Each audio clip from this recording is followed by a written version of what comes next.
ನಮಸ್ಕಾರ ಸ್ನೇಹಿತರೆ, welcome to our YouTube channel.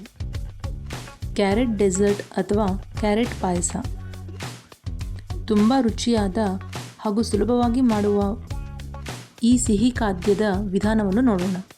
ಮೊದಲಿಗೆ 4 ಕ್ಯಾರೆಟನ್ನು ತೆಗೆದುಕೊಂಡು ಚೆನ್ನಾಗಿ ತೊಳೆದು ಕುಕ್ಕರ್ನಲ್ಲಿ ಹಾಕಿ 2 ವಿಸಲನ್ನು ಕೂಗಿಸಿ.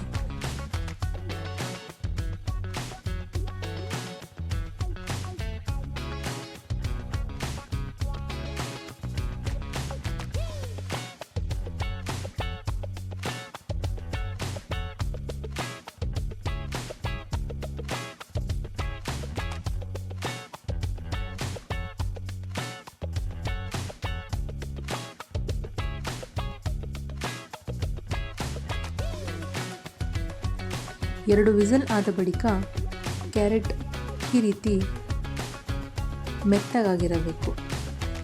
ನಂತರ ಈ ಕ್ಯಾರೆಟ್ಗಳನ್ನು ಮಿಕ್ಸರ್ ಜಾರಿಗೆ ಹಾಕಿ ನುಣ್ಣಗೆ ರುಬ್ಬಿಕೊಳ್ಳಿ.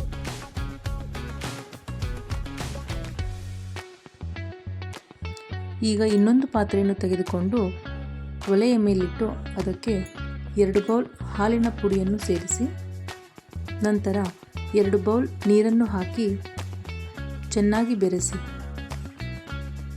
ಹಾಲಿನ ಹದ ಬರುವವರೆಗೂ ಚೆನ್ನಾಗಿ ಬೆರೆಸಿ.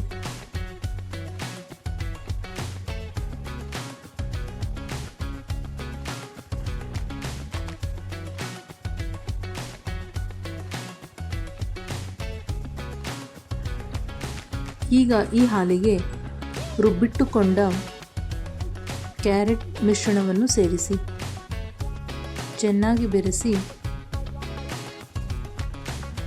5 ನಿಮಿಷಗಳ ಕಾಲ ಸಣ್ಣ ಉರಿಯಲ್ಲಿ ಬೇಯಿಸಿ.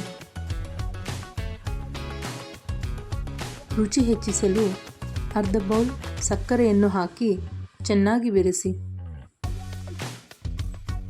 ಸಣ್ಣ ಉರಿಯಲ್ಲಿ 5 ನಿಮಿಷ ಹಸಿ ವಾಸನೆ ಹೋಗುವವರೆಗೂ ಕುದಿಸಿ.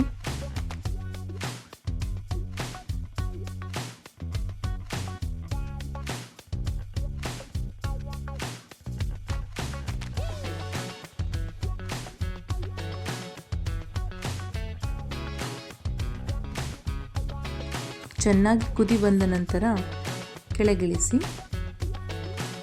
ಡ್ರೈ ಫ್ರೂಟ್ಸನ್ನು ಹಾಕಿದರೆ ರುಚಿಯಾದ ಕ್ಯಾರೆಟ್ ಪಾಯಸ ಸವಿಯಲು ಸಿದ್ಧ.